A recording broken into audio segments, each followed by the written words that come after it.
All right, True Sports episode 43 is on. I'm Taylor Phillips along with Louis Tenor. The Florida Atlantic Owls, they pulled the upset against um, Tennessee Yeah. and Kansas State, rather, too. They pulled, yeah, it, yeah, they took down FDU in the round of 32. FDU was 16th. They upset Purdue. I still can't believe that. But Yeah. FAU upset Tennessee and then Kansas State. 62-55 and then 79-76. That was a game of epic. That was a battle of epic proportions. That was a doozy. Yeah. So the Owls will take on the San Diego State Aztecs, the fifth seed in the South region. FAU is in the East Division, the East region, the East and South regions, not divisions. So I'm just going to beat Brighton. yeah, Yeah, thank and, God. and before we preview that game, uh, Miami, Florida, and UConn. Miami, Florida upset Texas in the Midwest region final in the Elite Eight, um, 88-81, and UConn and Gonzaga. Oh, what? Oh my God, 82-54. Did not see that coming.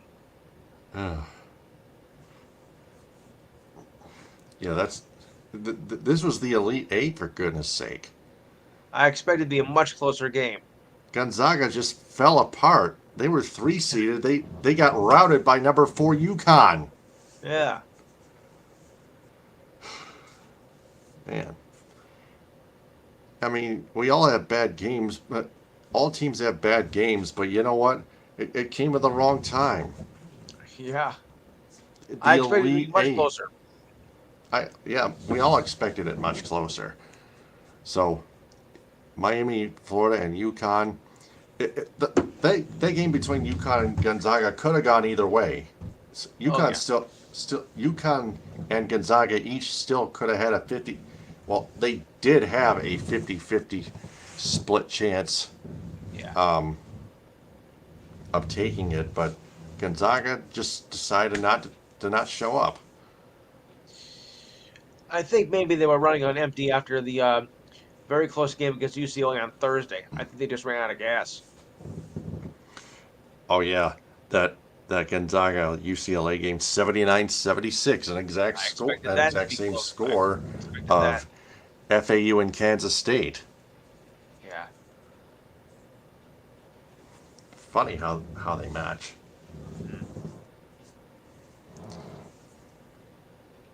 But for Miami, Florida, yeah they. I already mentioned they upset Texas. So with that being said, first off, next Saturday, the upcoming Saturday at 6:09 on CBS. Both Final Four games and national championship are going to be on CBS. Good. 6:09 p.m. Eastern Time. Number 9 FAU in the East versus number 5 in the South, San Diego State Aztecs. Who are you taking on this one? Um, between San Diego and UConn, I No, mean, Florida Atlantic and San Diego State. I'm gonna go. Ooh, I'm gonna go Florida Atlantic. Yeah, they just might Tough one. reach it. Yeah, and then you got Miami, Florida at UConn. Speaking of So which, 8:49 on CBS on Saturday. Miami, Florida is fifth in the I think Midwest region. Yeah, the Midwest, and UConn in the West. So it, it's your pick, UConn, all the way. UConn. Okay. So the national championship game, you have Florida Atlantic and UConn in the national championship game. Yes. Who do you see winning that? You got a coin I could flip? Oh boy, it's a tough one. Well, I am a big Huskies fan, so I'm gonna go with UConn. Hmm. I mean, Florida Atlantic, I think is gonna give it a run. I don't expect it to be one-sided like yesterday's game. I think it's gonna be a fairly close match, but I think UConn, with the experience, is gonna have enough to take Florida Atlantic. But it will be a close game. Yeah. Yeah, I think UConn's too much, a little bit too much. Yeah. UConn has an ultimate basketball program for both men's and women's basketball. UConn women's used to be so dominant back in the early years. It's the Lobo era. Yeah. So, but all things come and go. So I said Gino. Yeah.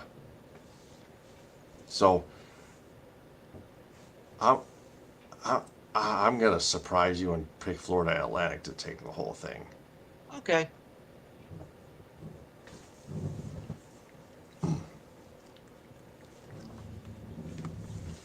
So we'll see what happens Saturday night and next Monday night. Yes.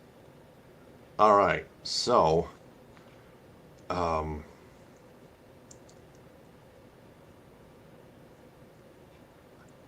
yeah, I believe that's the only topic we're going to talk about for tonight. So All it's right. time for your two sports report. Go ahead. Okay, and here we go. All right, as we get ready to wrap up spring training, I think I'll do the scores here. We have one game in progress. That's a late game. That is between the Angels and the Dodgers. The Dodgers are up 2-0 with two out and runners on first and second. Kershaw is pitching and Jackson is at bat. All the rest are finals. Now, I know this is a preseason game, but having a score like this is just completely ridiculous. Astros trash the Cardinals 24-1. Oh my god. Yeah. Oh my God. No Luckily, contest. no. Like you should call it like in the fifth inning. It's Oh preseason. man, Who yeah. cares? Phew. There's unfortunately in Major League Baseball there is no mercy rule ever, No. whether it's Except regular season or preseason. except in WBC play. All right. So anywho, yes, they do have a mercy rule in that. Twins over the Red Sox 7-2. Orioles over the Phillies 4-2. The Braves over the Pirates 8-1. The Yankees over the Goofy Blue Jays 6-2. I'm not a Blue Jays fan at all. Here was a Yeah. slugfest. The Tigers edged the Rays 11-10. If you like Oh that sort of yeah. game, if you like those kind of games, Nationals and Well, Marlins especially if you're a followed. Tigers fan, even Yes, whether it counts or not. right. Nationals Marlins played to a 2-2 draw. The Guardians edged the Reds 3-2. I still think of them as the Cleveland Indians. So sorry. Rockies over the White Sox 4-2. The Cubs over the Royals 5-0. The Giants over the A's 9-5. Marlins and Mets played to a 3-3 tie. The D-backs and Brewers played to a 4-4 tie. The Reds over the Rockies 7-5. And the Mariners and Padres played to a 5-all draw. Getting down to the wire in spring training, so we'll just do the schedule for tomorrow. Wednesday is the last day of spring training before opening day starts on Thursday. Oh yeah. All right, the matchups tomorrow go like this: the Red Sox take on the A's. They take on the Braves at 105. The 105 games are the Pirates taking on the Twins, the Rays taking on the Yankees, the Cardinals taking on the Orioles. 107, Phillies take on the Blue Jays. They always play at that 107 mark. I don't know why. White Sox take on the Cubs at 405. 410 is the Rockies taking on the Brewers. 805, Royals take on the Rangers. 907, the Angels take on, well, the Dodgers take on the Angels. 940, Cavaliers take on the D-backs. Ah, well. And the A's take on the Giants at 9:45. Oh, Cavaliers? You mean Guardians? Guardians. But I still think of them as the Indians. Yeah, the Cavaliers are for I know. the NBA. Yeah. I still think of them as the Indians. the Guardians, I don't. Okay, yeah, but you got to Yeah, say it anyway. right. Right. So back we go. And we'll now we'll go to the NBA, and it goes like this. Speaking of which, yep. Yes. All right. So a few games are in progress at this late hour, if you can believe that. So we'll start with 4:35 to go in the third quarter. The Timberwolves lead the Warriors 64 to 61. Rudy Gobert has 17 points and 17 rebounds and 9 points, and Curry has 13 points and 7 assists. The Hornets over the Mavericks 110 to 104. Luka Doncic has 40 points, 12 rebounds, and 8 assists, and PJ Washington had 21 points and 12 rebounds. Bulls over the Lakers 118 to 108. Zach LaVine had 32 points. AD had 15 points and 9 rebounds. Anthony Davis, that is. Grizzlies over the Hawks 123-119. John Morant had 27 points, 6 assists. Clint Capella, 18 points, 16 rebounds, and 4 blocks. Celtics an easy time over the Spurs, 137-93. Collins had 21 points and 7 rebounds, while Brown had 41 points and 13 rebounds. Oh my. Cavaliers over the Rockets, 108-91. Green had 30 points. Allen had 24 points, 14 rebounds, and 3 blocks. And just when I thought the Nets could get back together, forget it. The Magic beat them 119 to 106, as Bridges had 44 points and 6 rebounds, and Wagner had 19 points, 10 rebounds, and 6 assists. Raptors over the Warriors 114 to 104. Former Nick Porzingis had 26 points and 6 rebounds. We didn't even anyway. And Van Fleet had 28 points, 7 assists, and 3 steals. And finally, the Thunder over the Blazers 118 to 112. The Greek Freak had 31 points, 4 assists, and Sharp had 29 points. Okay, so we'll check the standings, and they go this way. All right, so we begin in the East as the Bucks have, of course, clinched the playoff spot, 53-21, a game and a half over the Celtics at 52-23. The Sixers are 4 back at 49-25. Cavaliers 48-28, 6 back, and they have now clinched the playoff spot. The Knicks should be able to clinch a playoff spot soon at 42-33, 11.5 back. And the Nets are on a sinking ship right now at 40-35, 13.5 back. Same as the Heat at 40-35. The Hawks are at 37-38, 16.5 back, as well as the Toronto Raptors. And the Bulls are 36-38, 17 back. Bringing up the rear, the Pacers and the Wizards are 33-42, both 20.5 back.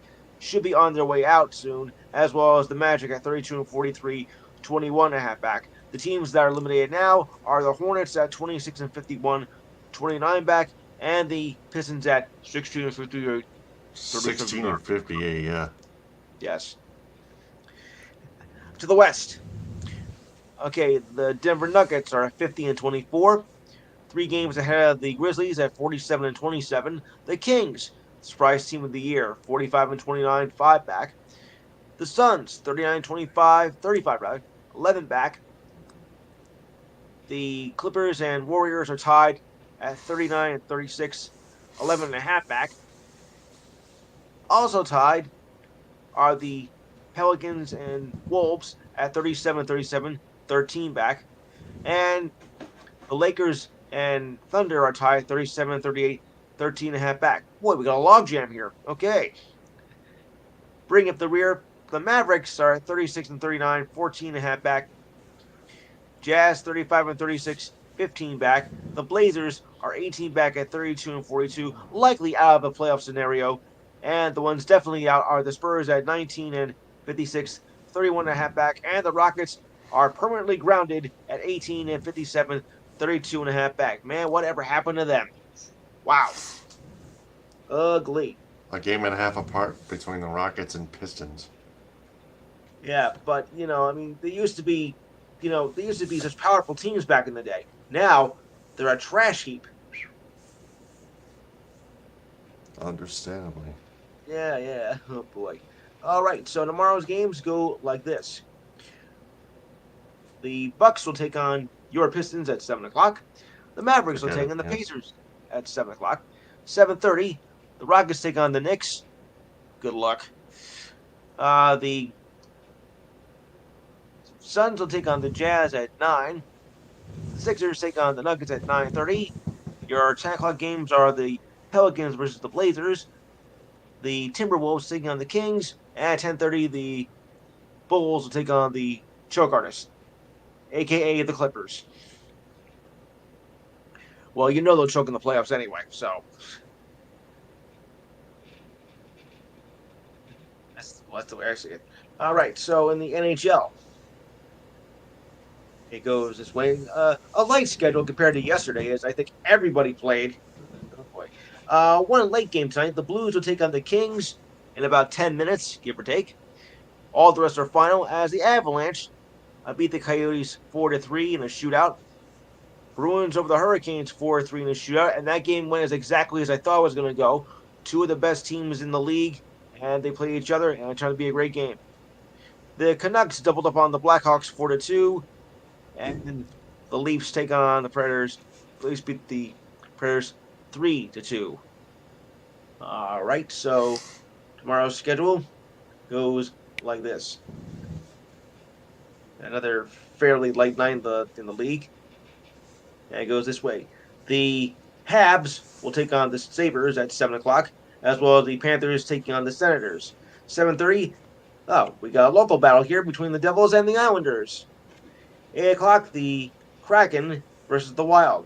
Kraken are a surprise team in the NHL as they have done wonders in their second year of existence. Late games, Avalanche take on the Ducks at 10, as well as the Oilers taking on the Coyotes. Ah, well, Coyotes. All right, so the standings, as we go down to like the last 2 weeks of the season, 2.5 weeks, give or take, standings go like this. Boston, yeah, of course, dominating the whole league as they've been all year, are now 57, 11, and 5, 119 points. 119 points? Ugh, yuck. All right. Wow. And, and 119 points, the Boston Bruins? yes, unfortunately, 1 point away from 120. Oh, man. They're trying to set a new NHL record. I'm going to go throw up after the show's over.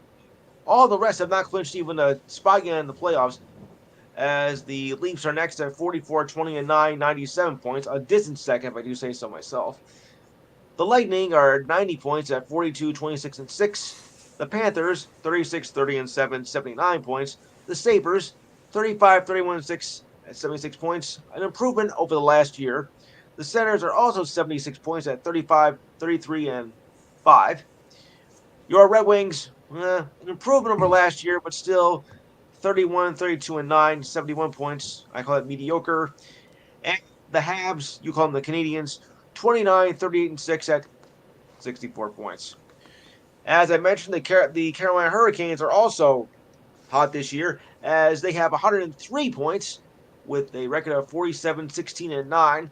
The Devils have clinched the playoff spot, 46, 49, 8, 100 points. Diane will be happy about that. Rangers should be getting a playoff spot the next couple of games, as they're at 96 points at 43, 20, and 10. Ooh, this is going to be good. Islanders, 37, 29, 83 points. They have the tops in the wild card department. The Pens right behind them at 82 points at 36, 27, and 10. The Penguins, the Penguins are 36, 27, 10, 82 points. The Capitals, 34, 32, and 8, 76 points. The Flyers, 68 points, 28, 32, and 12. And the Blue Jackets, who have been horrible all year, 23, 42, and 7, 53 points, and are out of contention, as they deserve to be.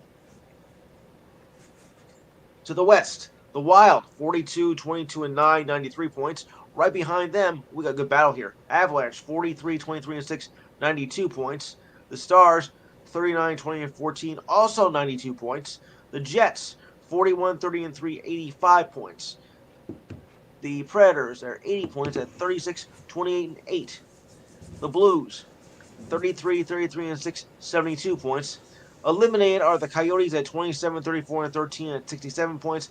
And the Blackhawks, 24, 43, and 6 at 54 points. I really thought they were going to do better this year. I don't know why, but I just thought that way. The Blackhawks? Yeah, I thought something was going to happen this year. Well, No, I so didn't. much, so much my wishful thinking. I Okay, didn't. okay, to the Pacific. The Golden Knights, 46, 21, and 6, 98 points. The Kings, 42, 20, and 10, 94 points. The Oilers, 91 points, 41, 23, and 9. The Kraken, 40, 24, and 6, 88 points in only their second year of existence. The Flames, 33, 26, and 15, 81 points. The Canucks, 73 points at 34, 34, and 5. And now in elimination, the Ducks are 23, 40, and 10, 56 points. And the Sharks, 19, 39, and 15, 53 points. Oh boy. So they're officially out. I didn't see them going anywhere, though, to be honest with you. Yeah. Let's see here. Also, we have, if I can get that, as we are now facing the as we now face the XFL as the games are going on in progress. Yeah, we are now in week 6 of the third time around in this league. Oh boy, some of you, of course, do follow it. So, being the kind of person I am, I will bring, of course, the XFL scoreboard here. Yeah. All right. So, yeah, today the Rams beat the Renegades 15-9. Yesterday, the Sea Dragons beat the Guardians 26-19. Yes, there is another team called the Guardians. Oh well. The Battlehawks over the Vipers 29-6. And there is a game tomorrow, unusual for a Monday game to be in the XFL. The Roughnecks will take on the undefeated Defenders. Okay. Only undefeated team in the league at 5-0. I don't know what they're doing right, but it's got to be something. And we have now reached the midway point of that season. All right, so now here we go. So here comes our first item of the day. Creighton's run is over as they lost to 5th seed San Diego State in Elite 8 matchup this afternoon. Creighton guard Ryan Numbard slumped at his locker as Creighton went down in a 1-point loss to San Diego State. He said it was a well-played game despite the outcome of the ending. With the Final Four berth on the line and the score tied, Nimbard fouled San Diego State guard Darian Tramwell with 1.2 seconds left. Not a great time to foul, if you ask me. Oops. Hate when that happens. To continue on, replays show that Numbard had his hand on Tramwell's right hip as he trailed him into the paint. He appeared to have a handful of his jersey before he nudged Tramwell after he released the ball. Official Lee Cassell called the foul perhaps a second too late, sending Tremel to the foul line with his 4 teammates on the floor and arms locked. Tremel missed the first shot, but made the second.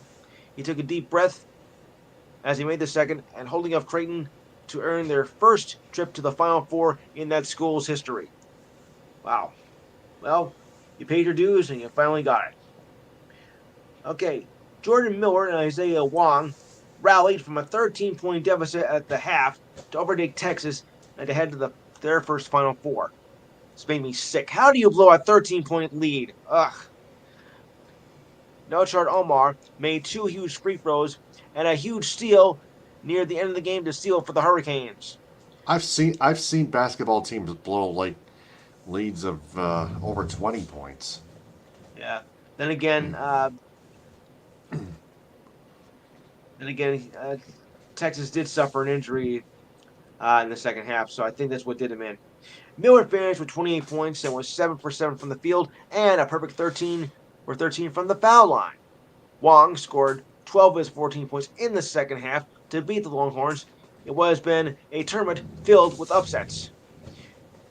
Now, a year after losing in the Elite Eight a year ago, the 50 Hurricanes now head to Houston to take on the Yukon Huskies in the Final Four on Saturday. The Huskies are favored by 5 points according to the Caesars Sportsbook. Yeah, but they're not always right. All right. First up, and as of course, UConn trashed Gonzaga last night to advance to the Final Four. I'll be honest with all of you, I did not expect that time of a game. Neither did The game anyone was pretty else. much no contest from about midway through the first quarter, and just rolled through Gonzaga in an 82-54 rout. That is not a misprint. That was the actual score. They, of course, now face the winner of Texas versus Miami, and now we know who their opponent's going to be. When you play us the first time, we were like very unique with what we had with Amanda Sanigo and two wings, Jordan Hawkins and Andre Jackson Jr. They and then looking at 7-2 Donovan Klingen after shooting off the bench, said Coach Dan Hurley.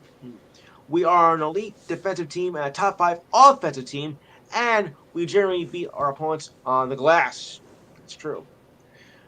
This was their first meeting against each other in 8 years. The Huskies' 28-point win was the largest tournament win since 1994 when Cincinnati beat Memphis by 32 points in 1992. Oh, yeah. The Huskies became the 10th team to win 4 tournament games by at least a 15-point margin. The last team were the 2004 Huskies to do that. And that team was a miracle getting to that final anyway because they were only 10-10 in their conference that year, if I remember correctly. It was one of Hawkins' 6 3-pointers that he was running down backcourt, tugged at his jersey, showing the crowd the lettering in front. My emotions got the best of me, said Hawkins, who was named the region's MVP and was the game's high scorer with 20 points, and just had to flex UConn's back. UConn's back. Yeah. Jackson had a complete game with 10 assists, 9 rebounds, and 8 points. It was also the end of an era as All American forward Drew Timme announced that he was entering the NBA draft rather than play one more year at Gonzaga as a 5th-year senior that was afforded as a result to the COVID pandemic of 2020, which ruined all of sports. In Division II men's basketball championship, Nova Southern Eastern beat West Liberty by the score of 111 to 101 to win their first title. This was special, said Nova Southern Eastern coach Jim Crutchfield, because they finished a perfect season of 36-0. That's right, 36-0. Whoa. Will Yoakum scored 31 points. Dallas Grazzini scored 24 points in the win. The Sharks went 33-1 last season, only to lose to the Elite Eight, and is one of only 6 Division II schools to go undefeated in a season. Northeast Missouri did it back in 2018-19 season. Finlay did it in the 28-09 season. Fort Hays State in the 95-96 season. Cal State Bakersfield in 92 and 93, and Evansville way back in the 1964-65 season. RJ Sanahara fouled out with 5 minutes left, finishing with 28 points on 12 for 17 shooting for Nova Southern Eastern. Kobe Rogers had 13 points and 7 rebounds.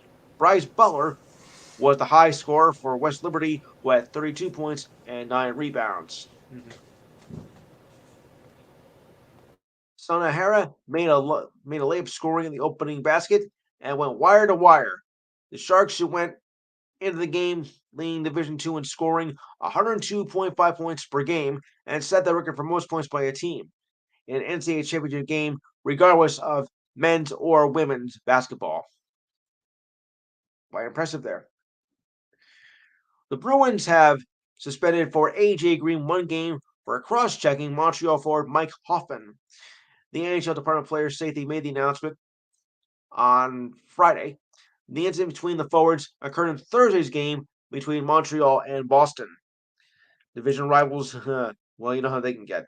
Before a face-off with 3 minutes left in the first period, Green tussled with Hoffman and gave a cross-check to his face. Ugh. Hoffman then hunched over in pain following the hit and left the game for treatment. Greer was given a 5-minute major and a match penalty for a game misconduct.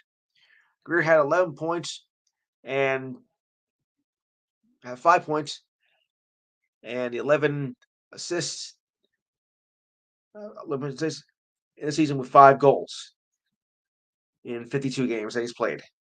Mm-hmm. All right. Well, here's some sad news over here. Former North Carolina NBA big man Eric Montross has been diagnosed with cancer, but he is receiving treatment. His family released a statement through the university announcing the diagnosis, but did not specify the nature of the cancer.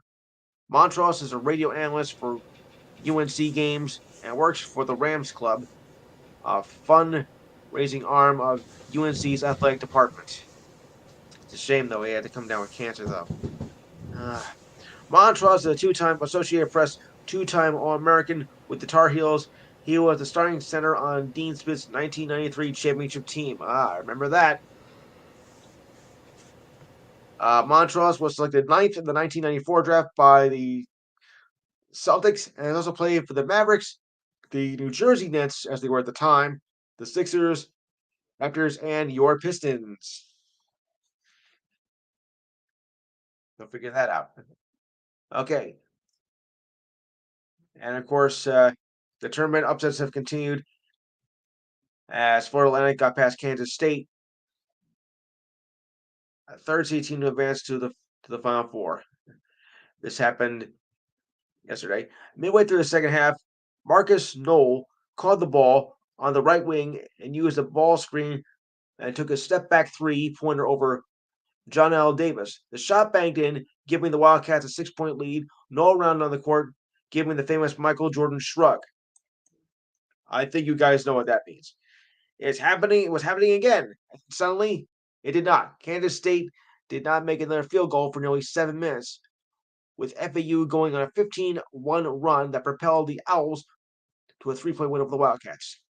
FAU had a 35-3, had only made the tournament once, and did not have a single tournament victory, and became the first ninth seed team to advance to a Final Four since 2013, when Wichita State did it as a ninth seed.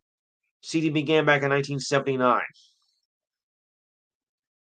Only since 1979. I thought it was longer than that. All right, to continue on here. St. Louis Blues manager Doug Armstrong will have the same role for Team Canada when they play in the World Hockey Championships. Armstrong, tabbed by Hockey Canada as part of the management team that will also see Red Wings GM, the Yasman, Steve Yzerman, serve as an associated role. Shane Doan, who works with the Coyotes front office, was selected as assistant GM, while Hockey Canada senior vice president of operations Scott Salmon is also in the fold. Armstrong, who guided the Blues to the Stanley Cup in 2019, captured gold for Team Canada in 2010 and 2014, and the 2016 World Championships. Yeah, 2010 against the U.S. in that overtime game. Thank you very much. Ugh. He was set to serve as the GM of Canada's Olympic team in China, but the NHL players never played in that. Now, his 13th season as the Blues GM, Armstrong won gold in the men's world in 2007 and 16 as part of Canada's management team, and won silver in 2008 and 09. Yzerman won 2 Olympic gold medals as Canada's executive director in 2010 and 2014.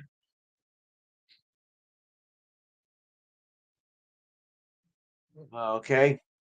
And, well, it comes as no surprise as the Bruins locked up the Atlantic Division title, being the Lightning on Friday night with their 6th straight win. And Garner Hathaway scored the tie-breaking goal.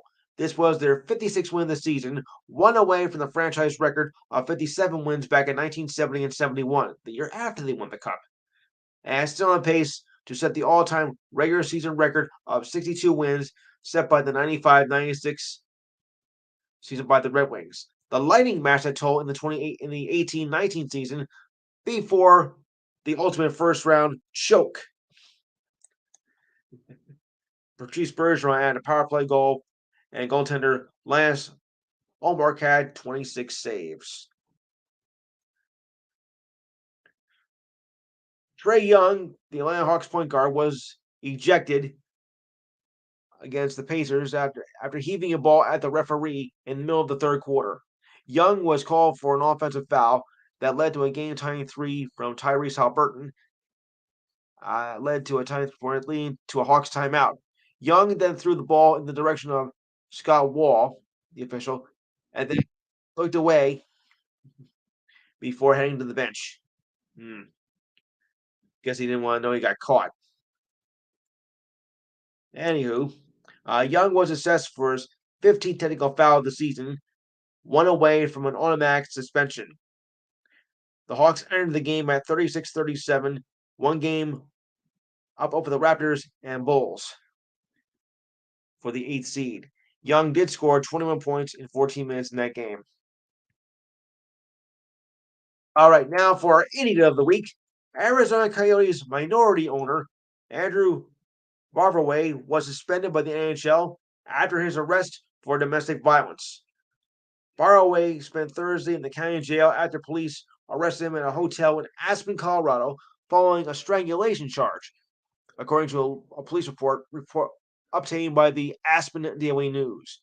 The NHL is aware of the arrest and is pending further information, and Barberway is suspended until further notice. Barberway was arrested after a verbal altercation with his wife that turned physical, according to the report. He is prohibited from contacting his wife except through his children and cannot consume alcohol. Well, it's better off if you don't. He faces a Class 4 felony charge, a second-degree assault charge related to the strangulation, as well as a third-degree assault, according to the affidavit. Barberway is a minority owner of the team, which is only about 5%. What a jerk. How do you do that to your kids and your wife? Ugh. All right.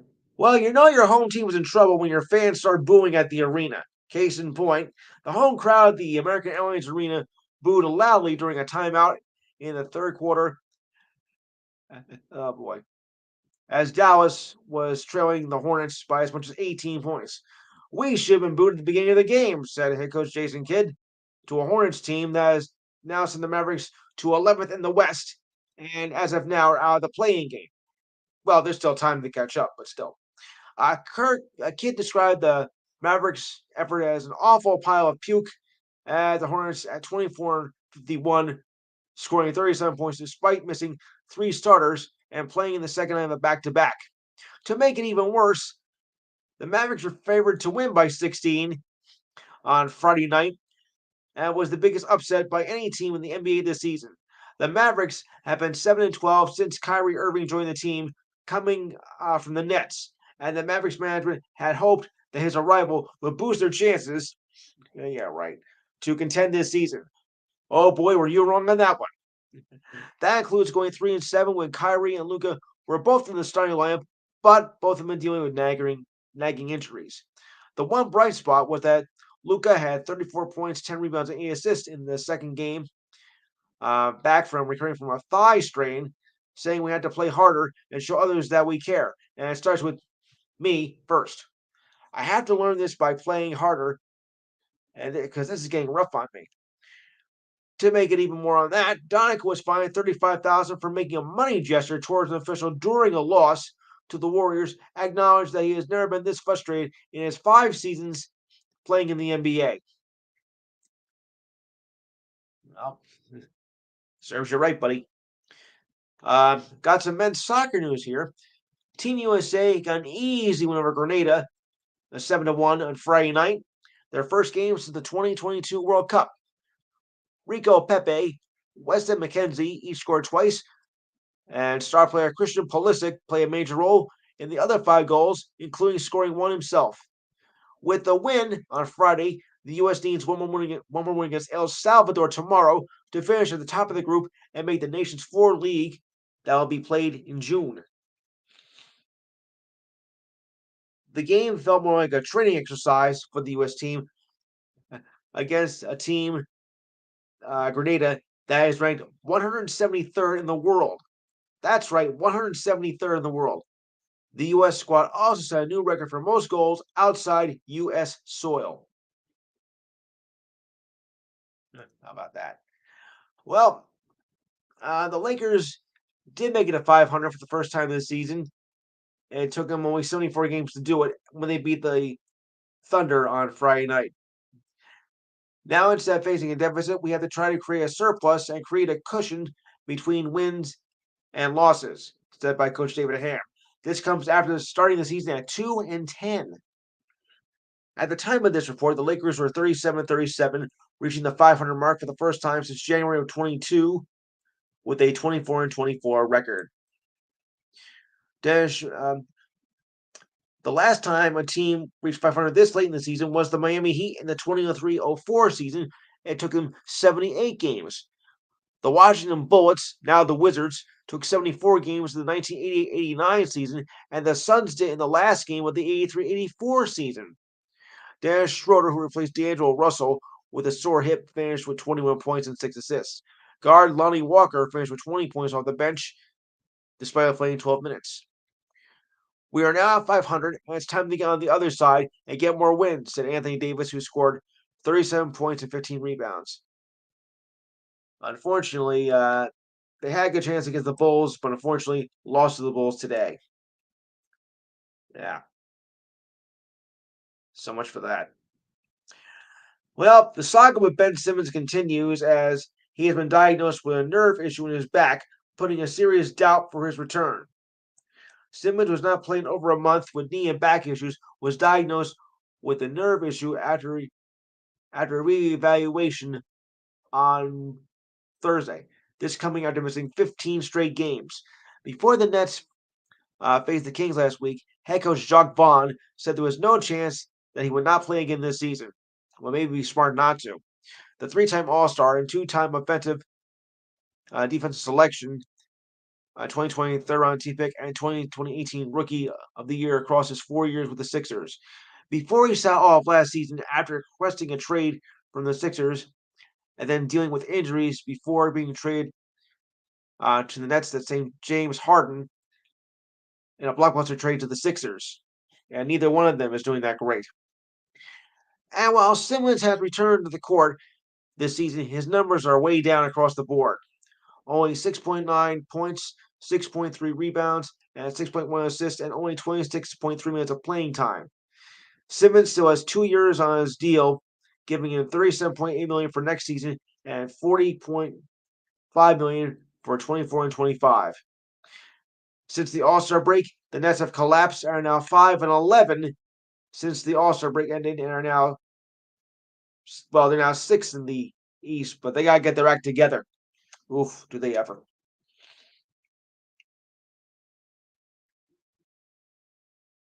It's just that bad.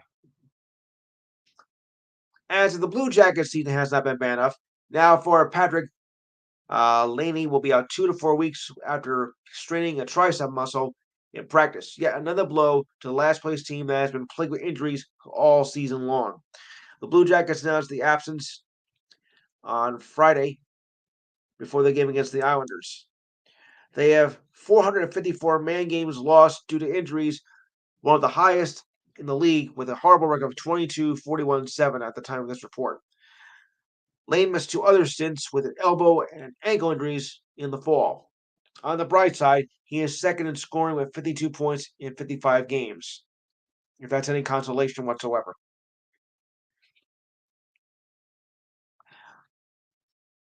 Paul George avoids torn ligaments in his sprained right ankle and is not expected to have surgery. While he will miss the rest of the regular season and will not be checked for another 3 weeks, he took a big sigh of relief that he did not suffer a more serious injury after colliding with Thunder's Lou Dort in the fourth quarter of Tuesday's loss.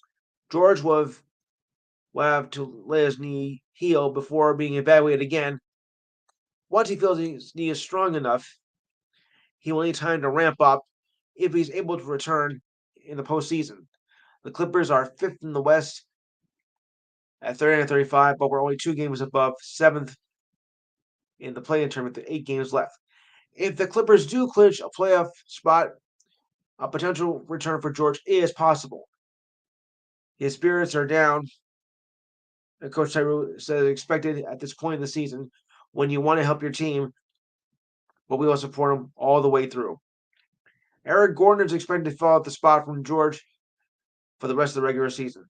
Once again, the Clippers will need to win without Kawhi Leonard after he tore his ACL against the Jazz in the 2021 playoffs. When it rains, it pours, people. As you can plainly see. All right. Here's something for you Michigan fans. Guard Jeff Howard will declare himself for this year's NBA draft. He is 16th on the prospect list and is rehabbing ankle injuries that he suffered in both his left and right foot in Big Ten play.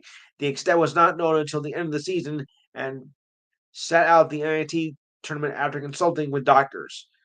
His dad and the coaching staff agreed with specialists that I should be 100%, and I was only 50% for most of the Big Ten season. My dad, who was the coach, said he was looking out for me and wanted the best for my health. Howard was an outstanding season with 14.2 points per game and earned Big Ten third team honors and named the conference's all freshman team. His father was a great player, too. Great player. And LeBron James is progressing toward a comeback from his right foot injury, and it's possible he could return before the end of the season. He suffered a tendon injury in his right foot last month in Dallas and has resumed activity as a gradual movement progression. The Lakers made the announcement back on Thursday. James tweeted that he is working out 3 times a day to give him his best chance of returning in full strength. So good luck with that one. All right. Well, Yankees, we got another good prospect on the list as Anthony Volpe will begin the season as shortstop after a fabulous performance in spring training that vaults him to be the opening day starter. Volpe heads to New York on Wednesday to prepare for the opener against the Giants on Thursday. In spring training, he had 3 home runs and 10 extra base hits and was batting at .317. Volpe was informed by the decision by Yankees manager Aaron Boone. He was a number 3 prospect and a Jersey boy and was the 30th overall selection out of Del Barton, which is not far from where I am. In 2021, he established himself as one of the best prospects in baseball. He followed that up in 2022, ending at AAA. He ends his minor league career with when he bats .263, had 50 home runs and 89 stolen bases.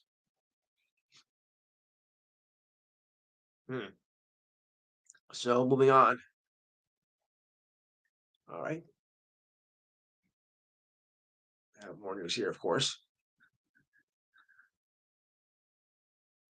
The Carolina Panthers have agreed to a deal with former Lions wideout DJ Chark. The Lions announced that it'll be a 1-year deal. Chark will receive $5 million guaranteed, according to ESPN reporter Field Yates, with the contract containing a signing of bonus of $3.9 million and voids 4 years of salary cap purposes. An outside target that will pair with Adam Thielen, who recently received a 3-year deal. They are part of an effort to replace 2018 first-round draft pick DJ Moore, who was part of a deal with the Bears to move from the 9th spot all the way up to number 1 in that draft. Chark told Twitter on Friday saying that the opportunity to join the Panthers was second to none. What I could say for the Lions. Okay.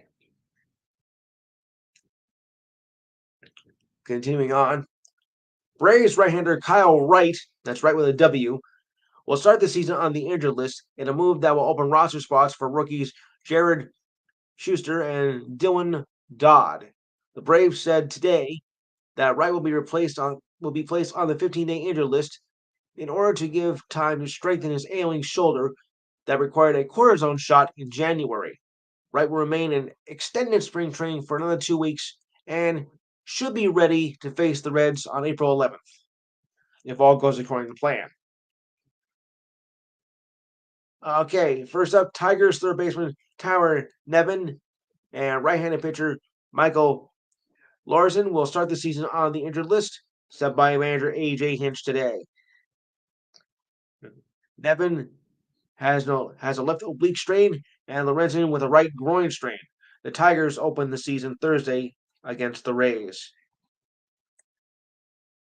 Hinch said that Nevin will open up on a rehab assignment if all goes well this week. We can only hope for that. Both players joined the Tigers in December.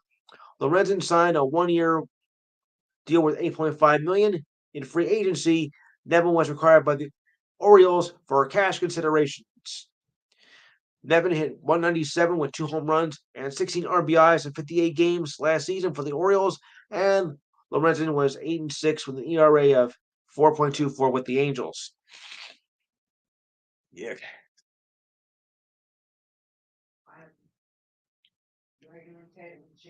Okay, Jordan Walker has made enough of an impression in spring training to earn a spot for the Cardinals' opening day roster. The Cardinals announced that Walker and infielder Taylor Mater have made the roster to start the season. The Cardinals optioned left-handed pitchers Jesus Cabrera and Jojo Ramiro, and infielder and outfielder Juan Yepes to AAA Memphis. Walker was selected 21st in the 2020 draft.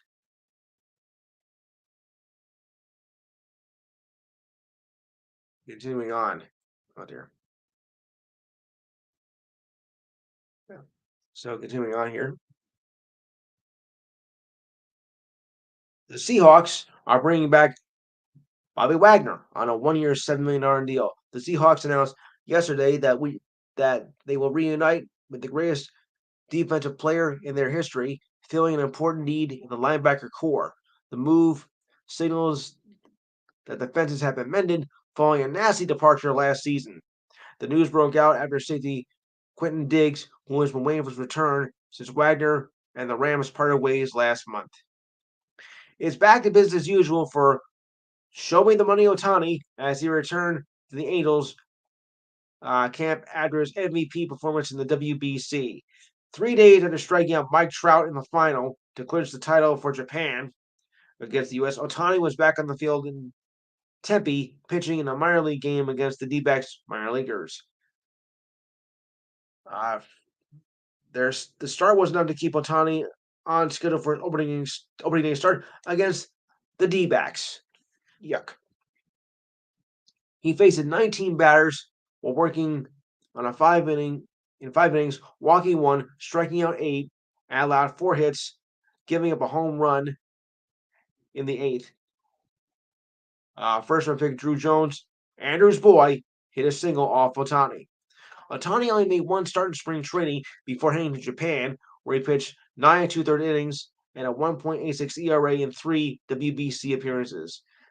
The last was on Tuesday's win over the U.S. in the WBC final, where he struck out Trout on a slider, and the celebration was on, brief as it was. The celebration didn't last long as he went back to camp on Wednesday to get ready for the regular season. Last season, Otani hit 34 home runs, 95 RBIs, and posted a 2.33 ERA in 28 appearances with a 15-9 record.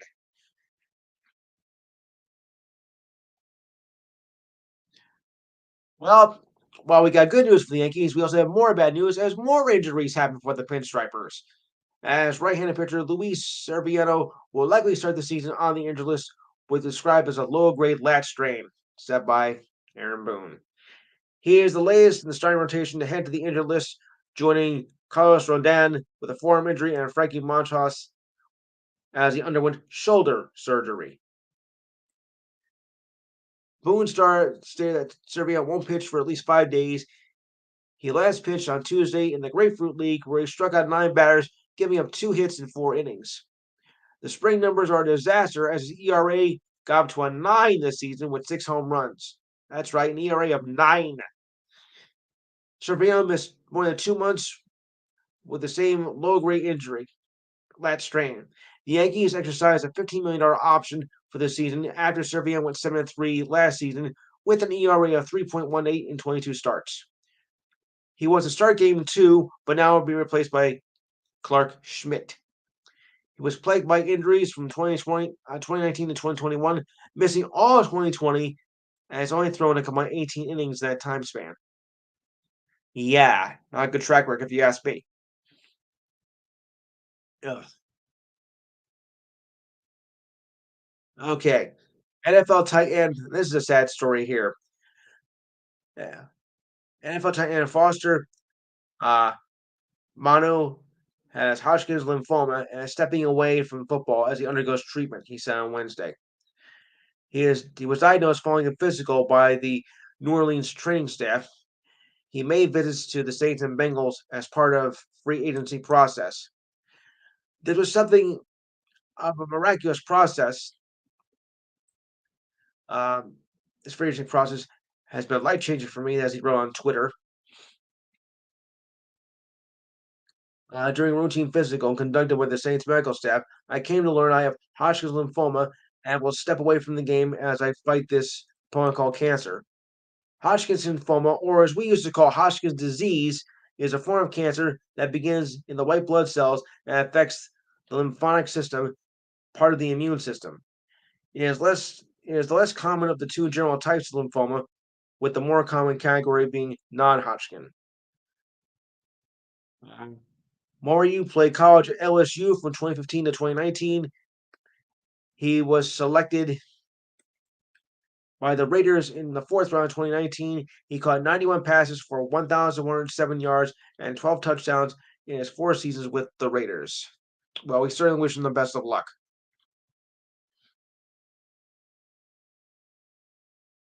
All right. The Cardinals' right-hand man, Miles Mikolas, agreed to a 2-year deal contract extension. The announcement came back on Friday. Sources told ESPN that Mikolas will receive $40 million in addition to he will receive a $5 million signing bonus and another $3 million to boost his salary to $18.7 million this season, and will make $16 million in the next 2 seasons.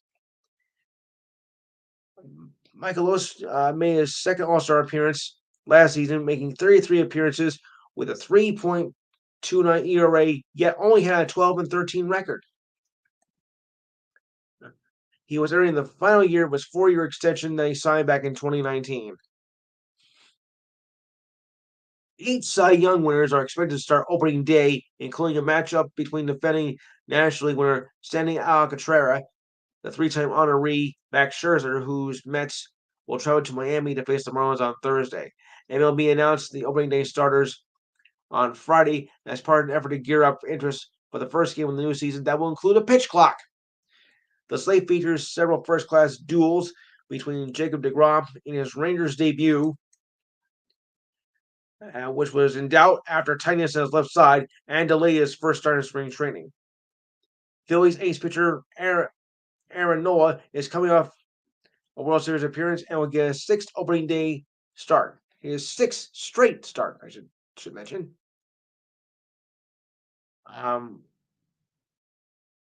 Yes, and of course, it's unmatched as well. 9 teams were announced before Friday. The list includes Otani of the Angels, as well as the Yankees and Giants, who will pitch Garrett Cole against Logan Webb. Other matchups will include the Astros' Framer Valdez against Dylan Chase. Oh God, it's against Dylan Chase. Guardians Shane Bieber against Mariners Luis Castillo. Dodgers lefty Julio Urias. D-backs against D-backs right-hander Zach Gallen.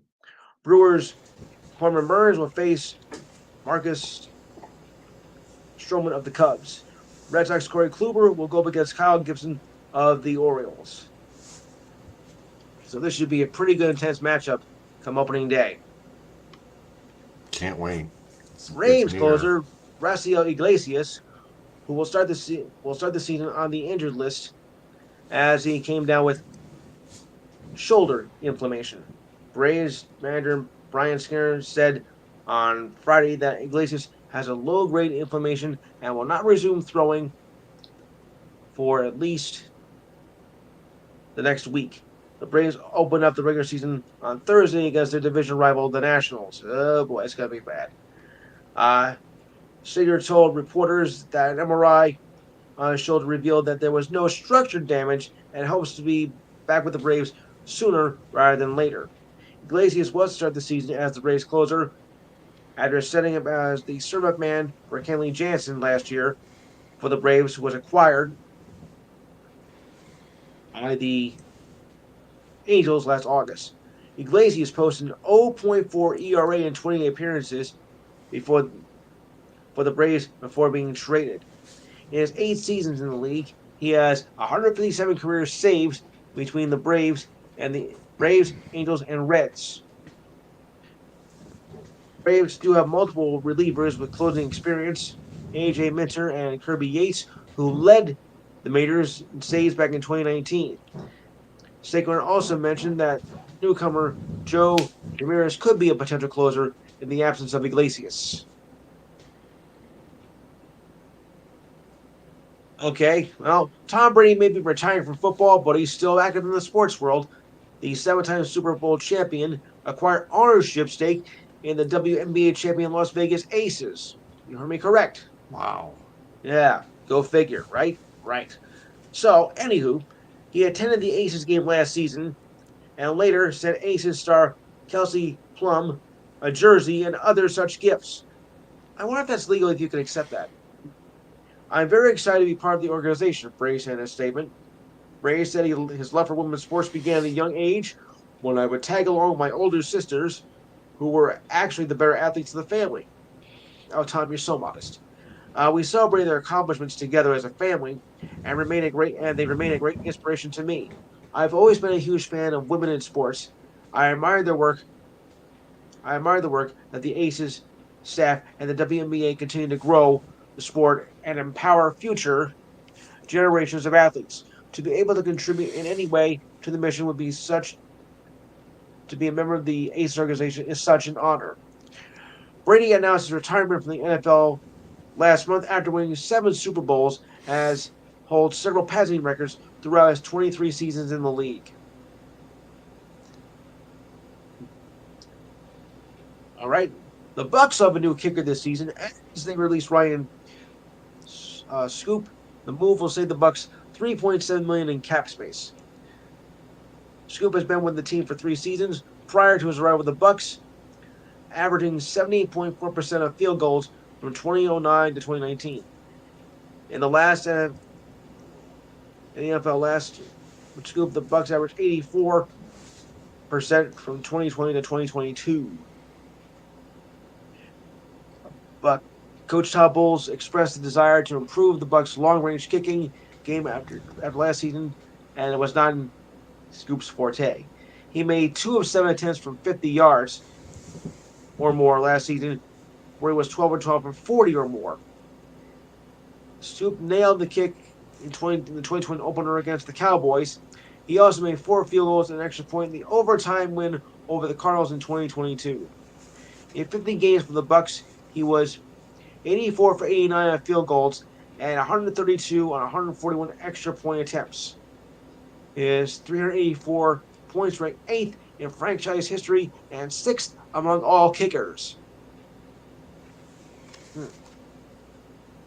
Former Cowboys running back Zeke Elliott narrowed his choices down for 2023 to either the Eagles, Jets, or the Bengals, sources told ESPN. Elliott said he would like to make his decision by the end of next week. No matter who he ends up playing for, he will not be wearing number 21 as he has done for the Cowboys over the last 7 years. Okay, I can accept that. With the Eagles, he would join a backfield with Rashard Penny, Boston Scott, and Kenneth Gainwell, and Trey Sermon. Last season, leading rusher Miles Sanders Last season's leading rusher Miles Sanders left to join the Panthers. For the Jets, he would join a depth chart led by Brees Hall, returning from a torn ACL, and re-signed Tyler Johnson to a one-year deal. If Elliott were to join the Bengals, he would join a squad led by Joe Mixon and Chris Evans. Yeah, Mixon. Okay. Elliott, who was set to account for 16.7 million against the Cowboys salary cap, was released on March 15th, only 11 days ago. Bad news for Philly fans here. First baseman Ryan Hoskins had to be carted off the field with a non-contact injury to his left knee. He suffered the injury while attempting to field a grounder in the second inning in their preseason game against, the Tigers. Oh boy, against the Tigers. He was Yeah, examined that's by okay. trainers. Yeah, Tigers he was Tigers were not that good anyway. true. Examined by trainers and medical professionals before leaving the field on a cart. The Phillies said the Hoskins will undergo testing on the knee, but did not give an official diagnosis of the injury. Last season, he batted 246 with 30 home runs and 79 RBIs. Hoskins also had 6 home runs in the postseason as they went to the World Series but lost to the Astros. Yuck.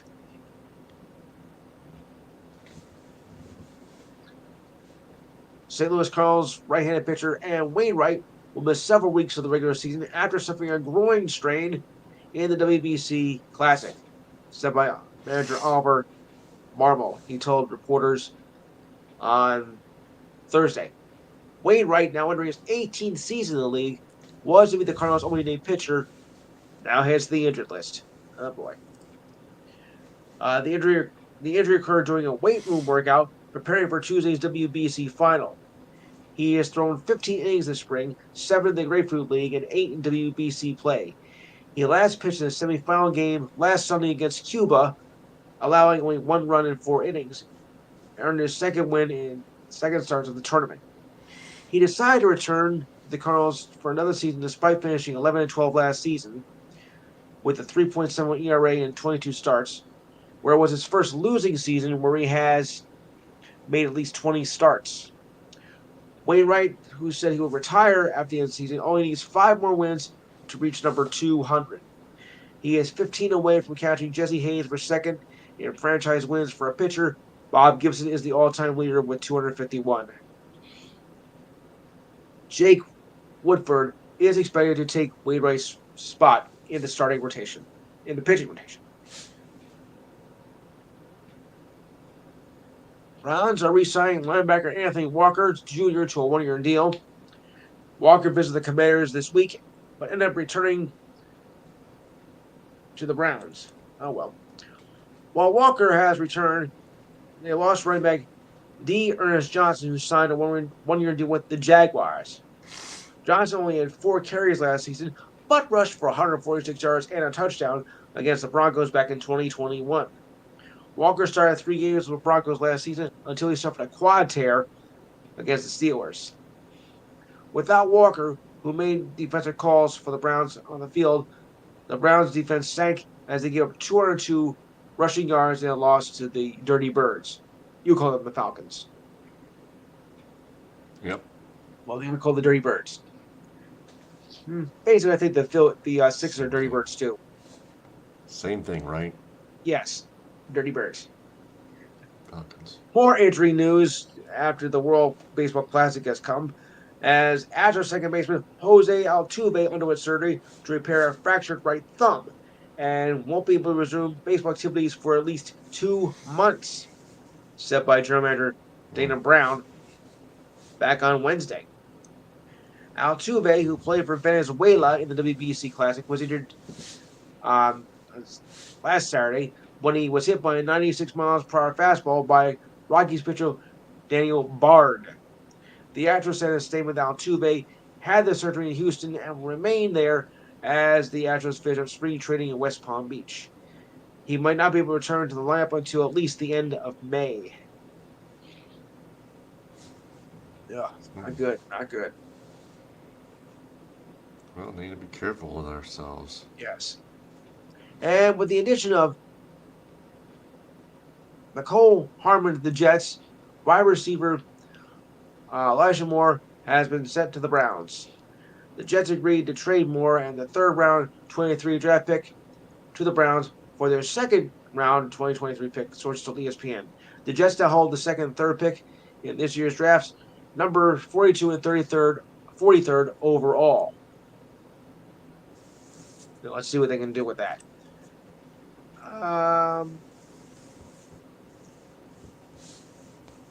Yeah, okay. That'll wrap up for me. I'll turn that back over to you. All right, that was episode 43 of True Sports. We'll be back Sunday night at probably 11 p.m. All right. Till then, for Lewis Tenor, I'm Taylor Phillips. Ta ta. Good night, everybody.